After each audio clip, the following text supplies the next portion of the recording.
Assalamualaikum warahmatullahi wabarakatuh.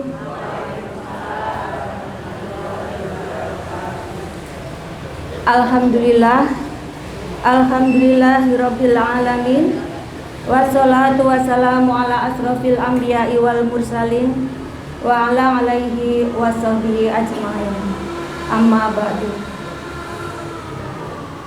Jamaah Masjid Nurul Huda 19 Kampung Glondong yang dirahmati Allah Subhanahu wa taala. Alhamdulillah, kita panjatkan puji syukur kepada Allah Subhanahu wa taala. Salam serta salawat kita sampaikan kepada Nabi besar Muhammad sallallahu alaihi wasallam dan keluarganya beserta pengikutnya. Alhamdulillah, di sore hari ini kita bisa bersama-sama berkumpul dalam rangka pengajian menjelang berbuka puasa di hari puasa yang ke-17 dan 18 ya. Yang 18 mungkin ada juga banyak ya. Yang 17 juga ada. Alhamdulillah kita diberi kesehatan pada sore hari ini dan mudah-mudahan lancar dalam menjalankan ibadah puasa sampai di akhir Ramadan tahun ini.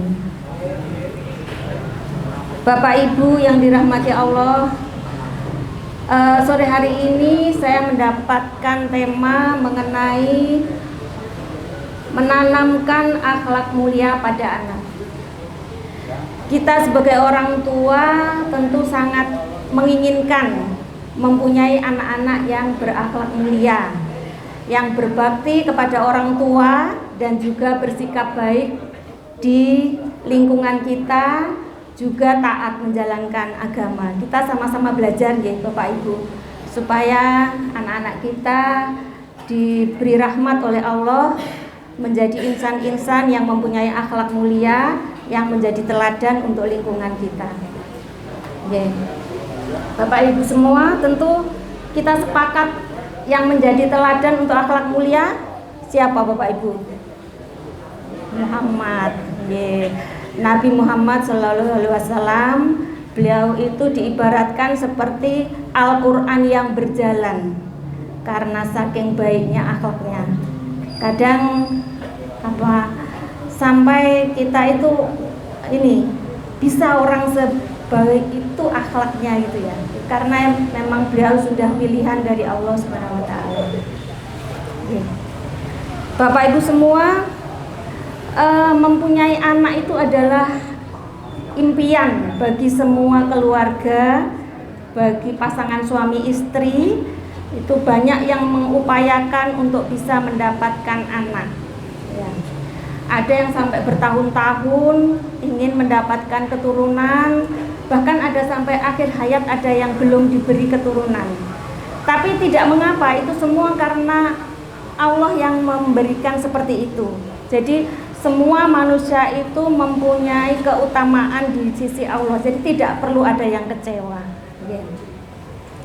Bapak Ibu, saya ingin menyampaikan tentang penciptaan manusia di dalam rahim seorang ibu.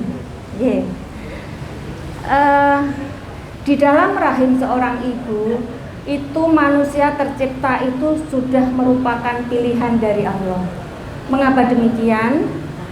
Karena ketika seorang perempuan itu pada masa suburnya, itu ada yang namanya sel telur yang sudah masak, yang siap untuk dibuahi. Itu. Nah, ketika sel telur itu sudah siap untuk dibuahi, artinya dia siap untuk menerima kedatangan sperma. Itu dia akan menempel di dinding perut, di dinding rahim yang sudah sedemikian menebal. Nah, ketika sel telur itu sudah matang, sudah masak, itu ketika ada sel sperma yang datang, jadi cairan mani seorang laki-laki itu kira-kira volumenya 1 sampai 4 cc, 1 sampai 4 mili. Kandungannya sekitar 100 sampai 400 juta sel sperma.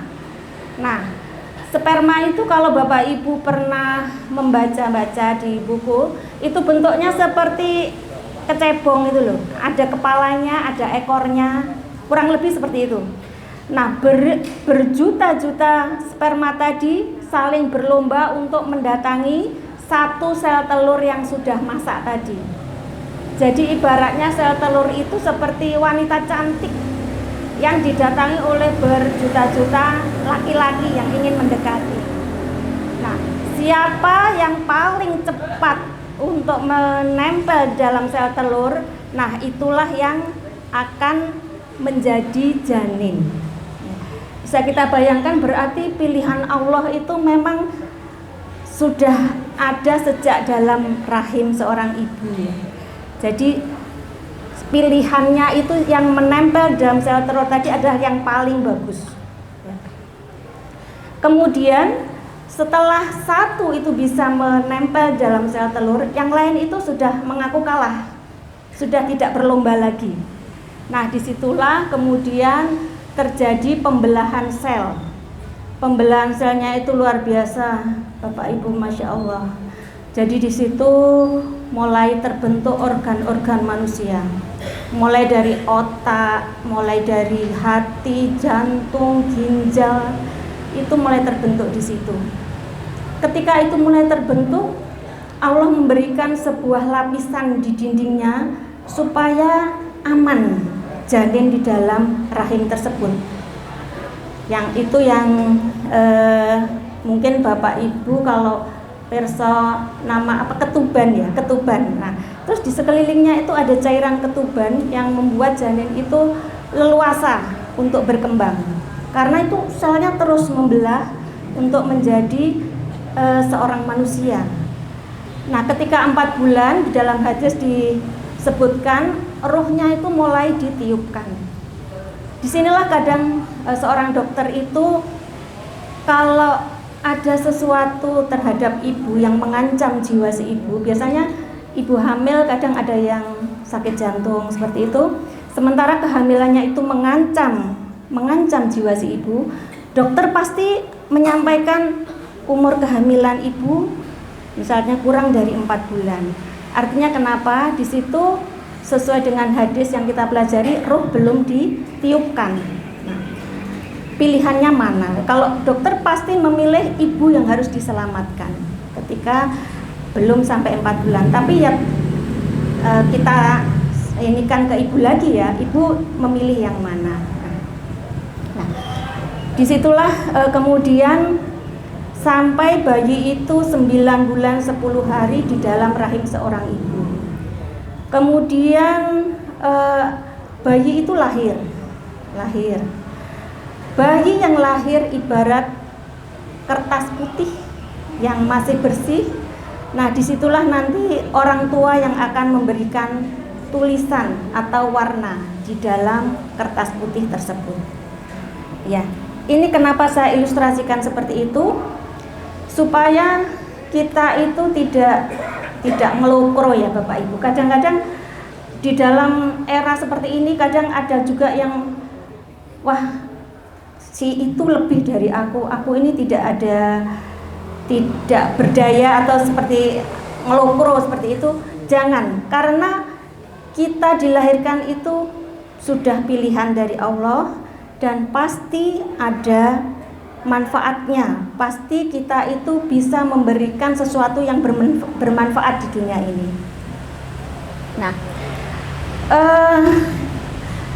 bayi yang lahir tadi itu kemudian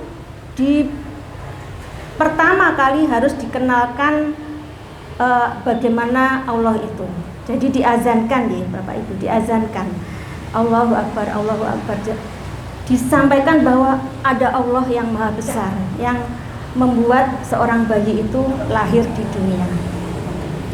Kemudian seiring dengan perkembangan bayi yang tahun lalu di Ramadan tahun lalu saya sampaikan tentang 1000 hari kehidupan, dari pertama kali positif hamil seorang perempuan sampai bayi sekitar 2 tahun. Itu adalah masa emas perkembangan seorang bayi. Jadi di situ seorang anak itu paling pinter meniru apa yang dilihat di sekitarnya. Nah, karena yang di sekitarnya itu sehari-hari bersama dengan ibu, kita sepakat bahwa ibu adalah guru pertama buat seorang anak. Jadi bagaimana ibu merawat anak tersebut, kemudian sehari-hari bersikap seperti apa, itu sangat melekat pada ingatan seorang anak dan akan ditirukan. Ya. Kemudian untuk bagaimana peran seorang ayah? Seorang ayah di sini adalah, dulu pernah saya sampaikan juga, ayah itu akan memberikan apa kebutuhan untuk bayi, untuk anak dan ibu. Seiring perkembangan waktu, ketika anak sudah mulai besar, sudah mulai mempunyai nalar yang baik, artinya dia sudah mulai mengerti. Kalau masih anak-anak kan hanya meniru gitu ya, tapi kadang nalarnya masih belum. Nah, ketika anak itu sudah mulai besar, nah disitulah peran orang tua untuk memberikan pengertian kepada anak. Beberapa akhlak mulia yang disebutkan dalam Al-Quran, itu yang pertama jujur. Ini ada di Quran surat At-Taubah, Quran surat 9 ayat 119. Ini saya bacakan artinya aja. Hai orang-orang yang beriman, bertakwalah pada Allah dan hendaklah kamu bersama orang-orang yang benar. Jujur ini dicontohkan orang tua dalam setiap apapun. Namun demikian kadang-kadang kita lihat ya, atau kita tahu ada yang kita merasa itu pengertian yang bagus buat anak, tapi ternyata itu kurang bagus. Misalkan di dalam rumah, misalkan ada tamu yang tidak dikehendaki oleh orang tua. Nah, orang tua bilang ke anaknya, tolong diomongne nek bapak karo ibu ora ono ning omah. Itu udah salah ya bapak ibu ya. Jadi itu mengajari anak-anaknya nanti bingung, loh wong bapak ibu ono ning omah kok aku disuruh bilang bapak ibu tidak ada di rumah. Nah itu sudah salah itu. Jadi kebiasaan-kebiasaan yang kecil yang memang harus kita tinggalkan. Kemudian juga contoh-contoh lagi, misalkan kita berbelanja, kemudian karena banyaknya pembeli, kita mendapatkan kembalian itu lebih. Misalkan kita belanja 10.000, kita bayarkan 20.000. Ternyata penjual tadi mengira itu uang 50.000, sehingga kita mendapatkan kembalian yang lebih. Nah, kita yang tahu, orang yang menjual nggak tahu, tapi tetap kita, karena kita merasa semua perbuatan kita itu diawasi oleh Allah, pasti kita kembalikan. Begitu juga di supermarket yang besar, itu pernah terjadi itu yang jaga di shift itu ketika antara pendapatan dan barang yang keluar itu tidak sinkron, itu diminta mengembalikan karyawannya. Jadi walaupun itu toko yang besar ataukah di pasar yang mungkin penjual kecil, itu tetap hal ini tetap kita harus ajarkan ke anak-anak kita untuk supaya bersikap jujur dalam setiap hal. Nah, ini bisa tercapai apabila anak itu sudah ditanamkan tauhid yang benar. Jadi dari kecil sudah disampaikan siapa yang kita sembah, kemudian bagaimana kita menjalankan agama, sholat, seperti itu sudah ditanamkan. Itu akan mendidik anak supaya jujur itu akan lebih mudah. Kemudian yang kedua tentang rendah hati. Dalam Al-Quran surat Asy-Syu'ara surat 26 ayat 2015, artinya, dan rendahkanlah dirimu terhadap orang-orang yang mengikutimu, yaitu orang-orang yang beriman. Nah, rendah hati di sini mungkin yang pengertian yang mudah, jangan pernah merasa lebih baik daripada orang lain. Atau kadang ustadz-ustadz itu bilangnya lebih baik merasa salah daripada merasa soleh ya. Jadi jangan pernah kita merasa aku lebih soleh dari dia, tidak. Kita tetap merasa orang lain itu lebih baik daripada kita, karena ini akan menimbulkan sifat kita sehari-hari lebih banyak untuk memperbaiki diri, karena pasti yang kemarin kita ada kesalahan, kemudian kita berusaha memperbaiki diri seperti itu. Beberapa contoh sifat rendah hati antara lain tidak sombong, seperti itu ya. Pasti Bapak Ibu jamaah saya yakin, alhamdulillah saya tadi lihat ini banget ya, sangat rendah hati. Saya lihat tadi yang datang ke masjid juga ada yang masih pakai walker kemudian datang memasukkan infak di kotak infak, itu luar biasa itu tawaduknya alhamdulillah, insya Allah mendapatkan rahmat dari Allah Subhanahu wa Ta'ala. Kemudian juga meminta maaf duluan, mengakui kesalahan, menerima kritik. Kalau pada anak-anak mungkin kita ingatkan ketika anak-anak kita mengikuti lomba. Nah, ketika mengikuti lomba ternyata dia tidak menang, pastikan dia sedih. Nah, di situ kita tidak usah ikut bersedih. Artinya orang tua menyampaikan bahwa semua takdir Allah itu pasti berlaku. Kalau saat ini tidak menang, itu bukan berarti harus berhenti perjuangannya. Jadi harus tetap berusaha untuk menjadi yang terbaik. Memang ini agak sulit ya Bapak Ibu, tapi hal itu tetap kita sampaikan dengan halus agar anak-anak kita mudah memahami untuk bisa rendah hati. Kemudian juga sifat lemah lembut. Ini ada di surat Toha, surat 20 ayat 44. Maka berbicaralah kamu berdua kepada waktu itu ini ya, Nabi Musa dan Nabi Harun waktu berdakwah kepada Fir'aun. Jadi di dalam Quran surat ini berbicara kamu berdua kepada Fir'aun dengan kata-kata yang lemah lembut. Diharapkan dengan kata-kata yang lemah lembut nanti akan menghaluskan hati orang yang diajak untuk menyembah kepada Allah pada saat itu, seperti itu. Untuk lembut hati ini Bapak Ibu mungkin pernah mendengar cerita tentang bagaimana sikap Rasulullah kepada seorang pengemis Yahudi. Waktu itu dia buta. Kemudian dia termasuk orang yang menjelek-jelekkan Nabi Muhammad dengan versinya sendiri. Karena dia buta, dia sering cerita ke orang itu kejelekan tentang versinya dia sendiri. Nah, pada saat itu Rasulullah tidak merasa dendam, tidak merasa benci, dan malah mendatangi pengemis itu kemudian memberinya makan. Kadang menyuapinya, Bapak Ibu. Nah, ketika Rasulullah menyuapinya itu, si pengemis tadi tetap mulutnya itu udah mana-mana. Kalau kita kan udah wah tempeleng aja gitu ya. Tapi Rasulullah tidak tidak menyampaikan identitasnya, tapi tetap memberikan makanan. Itu hampir tiap pagi beliau seperti itu. Nah, ketika beliau wafat, itu ada sahabatnya Umar yang mendatangi pengemis itu, kemudian juga melakukan apa yang dilakukan Rasulullah. Ketika Umar itu memberi makan, pengemis tadi bilang, ini bukan orang yang biasanya yang memberi makan saya, bukan yang biasa menyuapi. Umar menangis, terus menyampaikan, Nabi Muhammad Rasulullah sudah meninggal.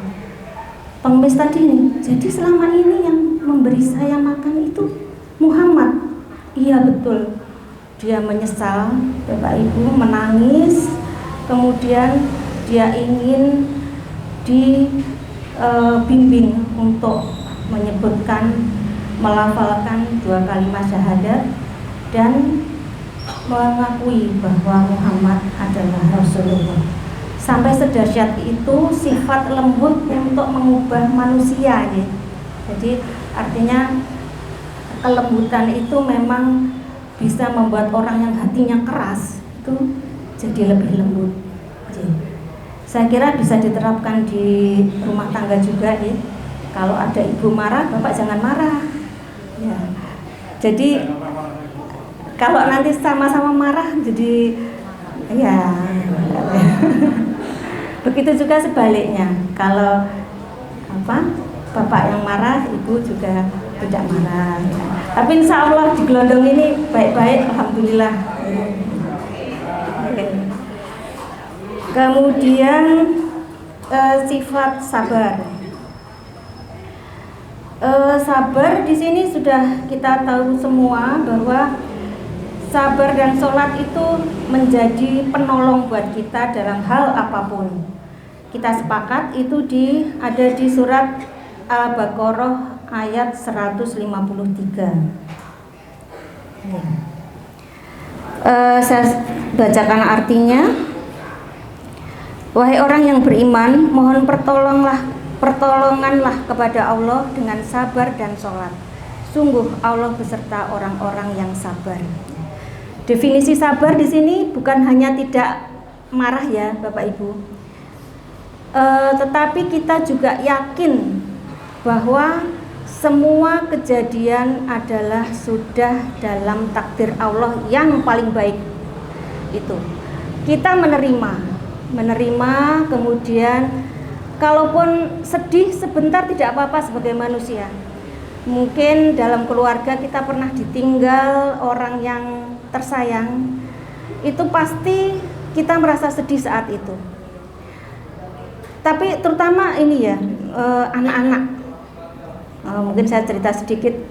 Waktu almarhum Pak Zairin meninggal itu, yang paling saya khawatirkan itu anak-anak. Jadi yang saya khawatirkan bagaimana kalau anak-anak ini semangatnya hilang ketika ayahnya meninggal.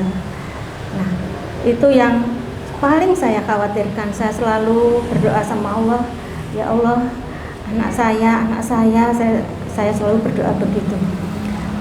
Ya, ternyata liku-liku yang dihadapi anak-anak juga tidak mudah, Bapak Ibu. Saya ingat anak saya yang kedua itu habis lulus sarjana, kemudian bekerja itu waktu itu di Temanggung, ikut kontraktor yang biasa-biasa gitu, tapi kemudian ayahnya sakit, dia resign. Dia memilih untuk mendampingi ayahnya. Nah, setelah ayahnya nggak ada, dia itu ngelamar kerja sana sini nggak dapat.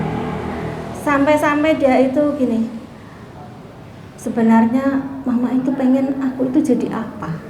Aku kok sulit banget untuk mendapatkan pekerjaan.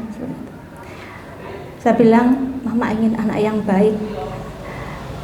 Udah, apa yang bisa kamu kerjakan, kerjakan. Bismillah, nggak boleh ngelokro, harus terus berusaha. Ya untunglah dia tetap berusaha sampai jual tanaman ya dulu Bapak Ibu, waktu COVID itu dia jual tanaman. Terus sampai kira-kira berapa ya? Mungkin 1 tahunan mungkin. Itu baru dia dapat pekerjaan tapi jauh di Kalimantan, di Pangkalan Bun, Kalimantan Tengah. Itu dia bilang lagi, aku mau berangkat, tapi kalau mama gak ngizinin, aku nggak berangkat. Gitu. Terus, tapi kalau aku nggak bekerja, aku nggak punya uang, Mak. Terus saya bilang, udah berangkat aja, jangan khawatir, mama sehat. Mak juga banyak aktivitas di sini, akhirnya berangkat. Nah, itulah kadang-kadang saya, ya Allah, rahmatmu ini benar-benar luar biasa. Gitu. Akhirnya anak-anak yang kita doakan itu, insya Allah menjadi anak-anak yang memang dirahmati oleh Allah. Jadi jangan putus, Bu, jangan putus doa kita kepada anak. Gitu. Itu adalah sebuah proses. Kalaupun hasilnya itu sudah bukan ranah manusia, itu ranahnya Allah. Allah akan memberikan seperti apa, itu adalah ranah Allah. Yang penting kita berusaha dan berdoa. Itu ya, untuk sabar. Jadi anak tetap diberikan semangat, jangan malah dimarahi ya. Misalkan dia sedih, ngelokro, jangan ada bentakan. Hati-hati kita dalam mengucapkan sesuatu kepada anak. Walaupun anak kita itu dalam sebuah kompetisi sering gagal, itu tetap kita berikan semangat, tidak malah dimarahi. Itu akan membuat anak kita jauh dari orang tua, nanti malah di lingkungan luar yang kita sulit untuk memantaunya. Itu yang malah bahaya. Kemudian kasih sayang. Kasih sayang ini yang paling bisa dicontohkan adalah kasih sayang anak kepada orang tua. Di dalam surat Al-Isra, surat 17 ayat 24, dan rendahkanlah dirimu terhadap mereka berdua, orang tua, dengan penuh kesayangan. Jadi di sini banyak sifat-sifat kita terhadap orang tua supaya memperlihatkan kasih sayang kita kepada orang tua. Misalkan berbicara lembut dan sopan. Sudah ada di hadis bahwa tidak boleh kita membentak orang tua, juga tidak boleh mengatakan itu Al-Isra ayat 123. Mendoakan setiap saat, merawat dengan sabar, terutama bagi orang tua yang sudah sangat lansia. Nah, ini juga kesabarannya benar-benar diuji untuk yang mempunyai orang tua yang sudah sangat sepuh. Membantu pekerjaan rumah, meminta nasihat dan restu, memberi hadiah kepada orang tua. Nah, ini mau lebaran yang masih ada orang tua, diberi hadiah. Hadiah walaupun tidak mahal, itu orang tua pasti sangat ridho, sangat senang. Nah, ridhonya orang tua itu adalah ridho dari Allah Subhanahu wa Ta'ala. Itu ini masih ada waktu, karena kita pengen juga ngobrol-ngobrol. Mungkin Bapak Ibu ada yang mau sharing atau menyampaikan, saya punya pengalaman ini Bu, gitu ya. Tapi kalau misalkan pertanyaan, nanti kalau saya agak kesulitan, saya akan menanyakan ke yang lebih kompeten. Monggo Bapak Ibu, ada yang mau bercerita atau ada yang mau menyampaikan pendapat, dipersilahkan. Ada?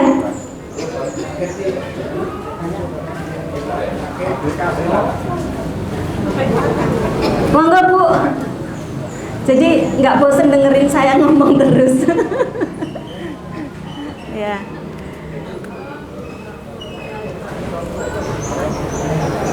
Saya juga pengen mendengar cerita ibu-ibu loh. Tidak hanya saya yang cerita. Monggo. Ada? Bu Jumaingah, monggo.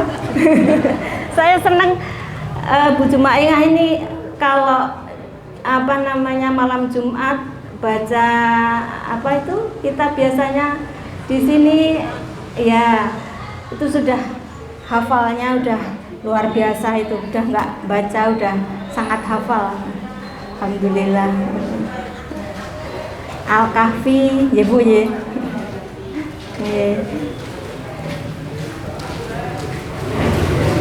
Ada lagi Bapak Ibu?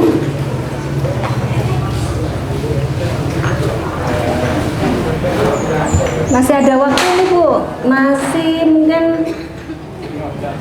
10 menit atau 15 menit lagi.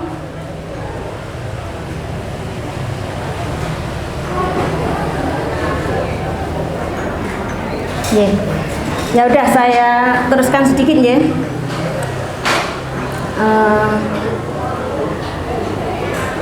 Bapak Ibu, untuk sifat-sifat yang rincian contoh kasih sayang Nabi Muhammad SAW, bagaimana Nabi Muhammad itu rasa sayangnya kepada umatnya. Bahkan ketika beliau mau wafat, itu yang diingat adalah umatnya. Sampai beliau menyampaikan ummati, ummati, ummati. Itu bagaimana umatku setelah aku tidak ada. Itu sampai Nabi Muhammad sangat ingin bahwa umatnya itu selamat di dunia dan di akhirat nanti. Sampai seperti itu. Itu sifat kasih sayang Muhammad kepada umatnya.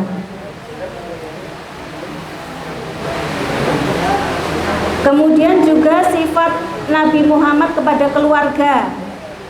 Nah, ini sudah tidak disangsikan lagi. Jadi bagaimana beliau menjahit pakaiannya sendiri, kemudian membantu istrinya untuk pekerjaan-pekerjaan rumah. Saya kira di Gelondong juga bapak-bapak sangat membantu pekerjaan ibu-ibu juga ya, untuk pekerjaan rumah.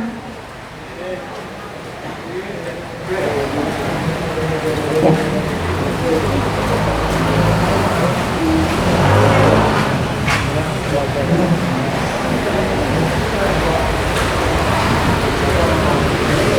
Ada yang mau disampaikan Bapak Ibu? Ayo Bu, cerita. Biasanya ada tanya jawab nggak Mas? Ada tanya jawab biasanya? Buatan? Ya? Iya, nggak apa-apa. Kalau mau boleh. Kalau saya nggak bisa jawab ya nanti saya PR buat saya.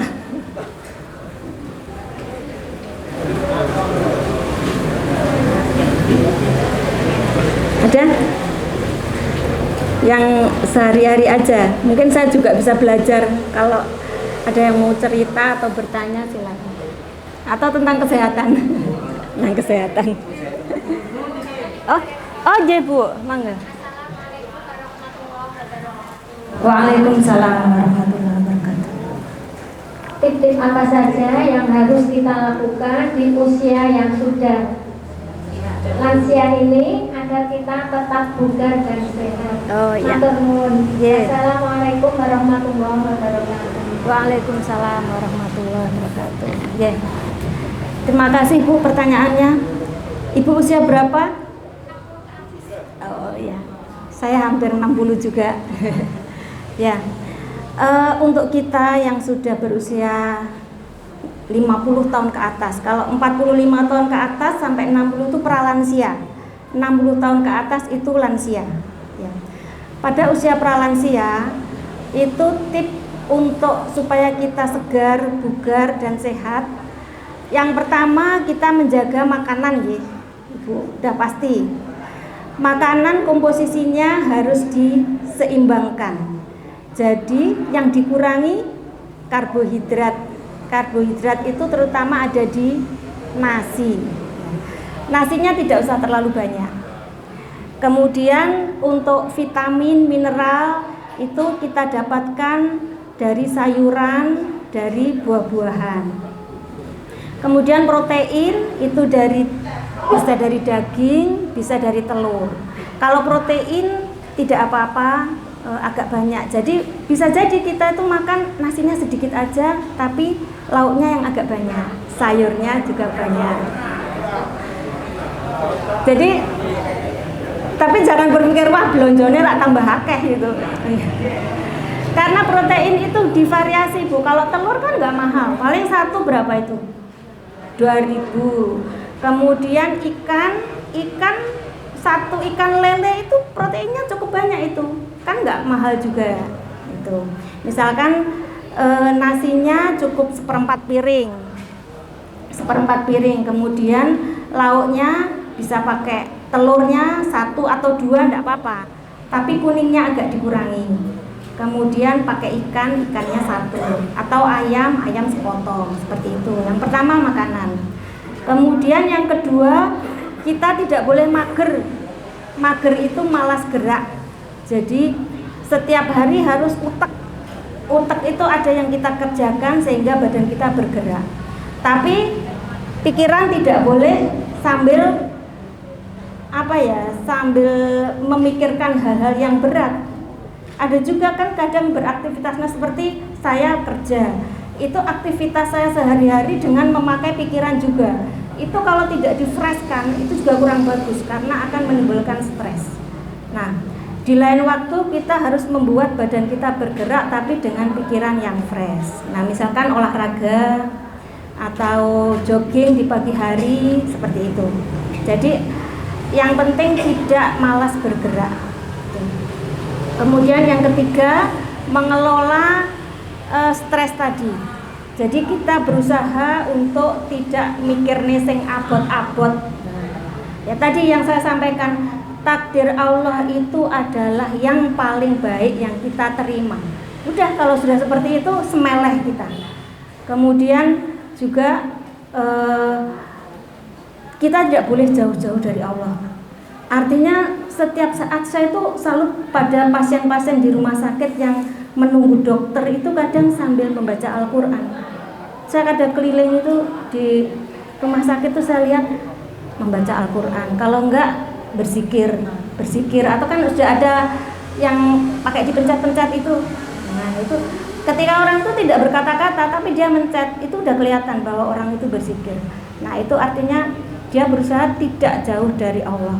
Nah itu saya kira 3 itu ya Bu triknya yang bisa kita terapkan dan lebih mudah untuk sehari-hari.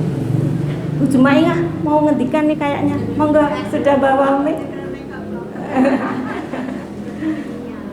Enggak. Ada yang mau disampaikan? Saya Bu. Oh iya. Saya dulu. Oh iya. Masalah tadi usia saya sudah 64. 64. Lah kalau nasinya sedikit, lauknya yang banyak, itu bagi saya tidak terlalu boleh saya kerja. Oh iya. Itu maka balik. Nasinya banyak, lauknya yang sedikit. Terima kasih.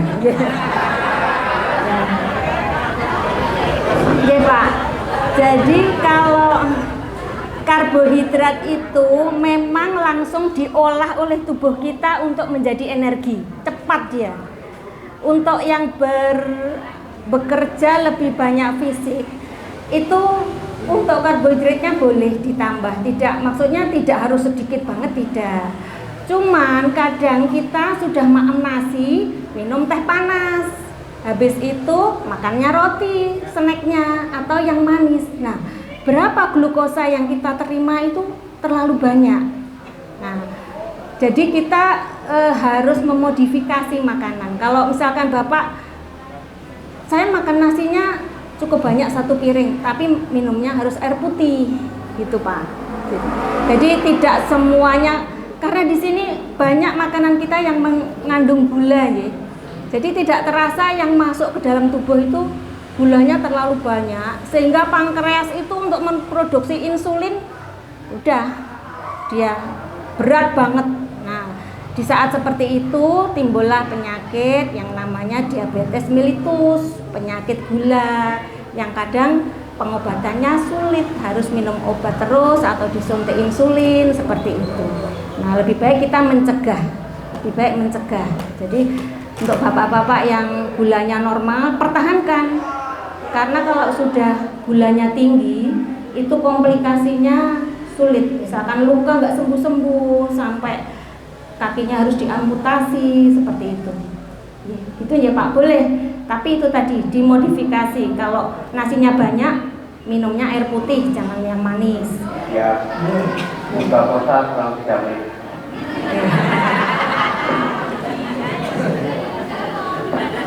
Sudah? Ada lagi? Kurang berapa menit nih? Oh iya. Iya. Itu betul doyan lam lele. Oh ya. Tapi lauknya cuma tahu sama tempe, jangan gulai. Itu semua. Iya. Ya. Ya. Sebenarnya tahu dan tempe itu juga protein, Bu. Tapi sumbernya dari tumbuhan. Ya. Kadang memang tubuh kita bisa menerima tanpa protein yang dari hewan. Kan banyak kita ketahui orang-orang yang hanya memakan tumbuhan, ya. Jadi dia tidak memakan daging. Itu ada juga. Itu kalau telur, suka telur. Nah, ganti dengan telur. Jadi semua yang disiapkan di tempat kita itu saling ada pengganti. Ketika kita tidak suka yang ini, oh ternyata penggantinya ada yang ini. Oh ya. Ya, jadi gitu ya Bu. Nggak apa-apa, tahu, tempe, telur 3T itu udah buat kita sehat. Terima kasih Bu. Ya, saya tutup untuk acara ceramah hari ini. Terima kasih, ada kurangnya saya mohon maaf. Assalamualaikum warahmatullahi wabarakatuh. Warahmatullahi wabarakatuh.